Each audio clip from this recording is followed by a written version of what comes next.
Pregnant ladies అడుగుతుంది ఏంటంటే నాకు డెలివరీ టైం వచ్చాక ఎప్పుడు అడ్మిట్ కావాలో ఎలా తెలుస్తుంది?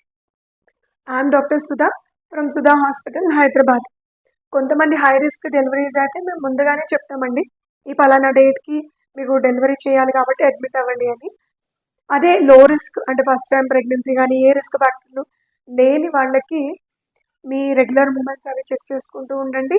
మీకు ఎప్పుడైనా సరే పెయిన్స్ రిథమిక్గా అంటే ప్రతి 10 నిమిషాలకు 15 నిమిషాలకు అలా రిపీటెడ్గా వస్తున్నాయి అండ్ ఆ పెయిన్స్ ఎక్కువ అవుతున్నాయి, లేదు దాంతోపాటు కొంచెం బ్లీడింగ్ అనిపిస్తుంది, లేదు ఇవేవీ లేవు, ఒక్కొక్కసారి వాటర్ బ్రేక్ అయ్యి అలా యూరిన్ పాస్ చేయకపోయినా డ్రెస్ అంతా కూడా తడిసిపోతుంది. ఇటువంటి ప్రాబ్లమ్స్ ఏమైనా ఎదురైతే మీరు ఇమ్మీడియట్గా మీ డాక్టర్ని కన్సల్ట్ చేయాలి. Thank you.